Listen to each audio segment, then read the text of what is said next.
Do you want to end now, or do you want to discuss the miracles? So what I want, because obviously we're all here to discuss what is the truth. We're not here to arrogantly. So I'd like Sam to discuss the point about the miracles, and then I can end. Okay. This goes back to what I was saying earlier, that the Quran claims that explains everything in detail. You keep going to sources that are 100 to 200 years after the time Muhammad supposedly died. And even when I go to those sources, when they contradict what you believe about Muhammad, you'll either question them and say it's not true, it's weak.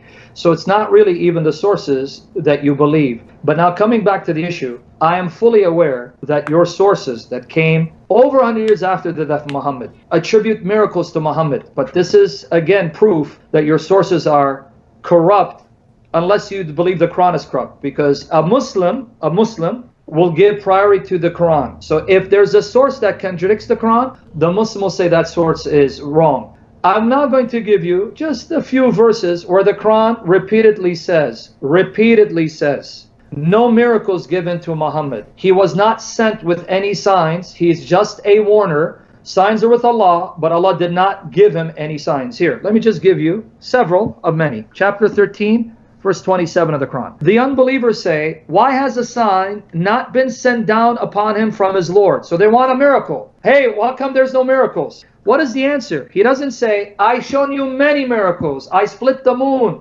Water came out of my fingertips. He didn't say any of that. Here's what he says. Say, Allah leads astray whomever he wills, and he guides to whom he wants that are penitent, repentant. So that's this first answer. Here's another one. Chapter 11, verse 12 of the Quran. Then it may be that you will give up a part of what is revealed to you, and your breast will become straightened by it, because they say, why has not a treasure been sent down upon him, or an angel come with him? You are only a warner, and Allah's custodian over all things. That's all you are. You're a warner. You don't bring angels or miracles. None of that. How about chapter 17, verse 59? Not prevented us. Nothing stopped us from sending down signs, but the ancients, those before you, cried lies to them. And we brought Thamud, the she-camel, visible, but they did it wrong. And we do not send the signs except to frighten. So what's the excuse? What's the point of giving you miracles? We gave miracles to the prophets before, and they rejected them. So you're going to reject them too. So tough luck, no miracles. And if you're still not convinced, here, chapter 28, verse 48. Now they're asking him, can you give us a sign like Moses? Yet when the truth came to them from ourselves, they said, why has not been given the like of what Moses was given? Wait, you're saying you're a prophet, like the prophets before you? How come Allah didn't give you a sign like he gave Moses? But did they not disbelieve also what Moses was given before? They said, a pair of sorcerers mutually supporting each other. They said, we disbelieve in both. So repeatedly, no signs are given to you, because the signs that were given to the prophets before you, they rejected them. So what's the point? They're going to reject you too. And ironically, you quoted chapter 29, verse 49 of the Quran, but you didn't quote all of it, because according to the Quran, the only miracle Allah gave Muhammad is the Quran, and that's all he needed. He didn't need anything else. Here you go. They say, this is chapter 29, 49 to 50, 48 to 50, but I'm going to skip to 50 and 51. They say, why have signs not been sent down upon him from his Lord? The signs are only with Allah. I am only a plain warner. That's all I am. What? Is this not sufficient for them, that we sent down upon you a book that is recited to them? So according to the Quran, Allah could send signs. He didn't. I'm just a warner. And this book is sufficient sign. But my friend, alhamdulillah, I hope you understand the point.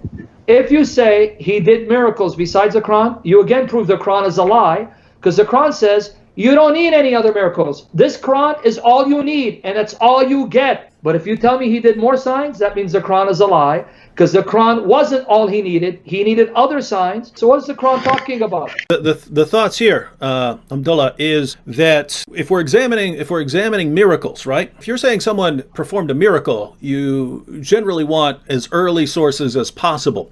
But our earliest source here is the Quran, and the Quran repeatedly says that Muhammad didn't perform miracles. His only miracle is the Quran, and yet we go to much later sources that come from more than a century afterwards, and then we start finding these miracle stories.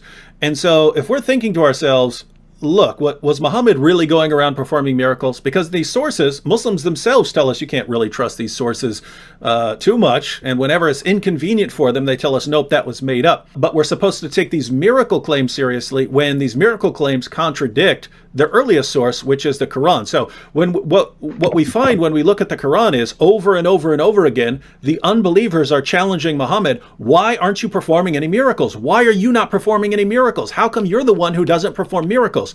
And then Allah is constantly defending Muhammad. Well, the reason he's not performing miracles is this. The reason he doesn't perform miracles is that, which wouldn't make sense if Muhammad's going around performing miracles. If Muhammad were going around performing miracles, the response would be, what are you talking about, you stubborn rebels?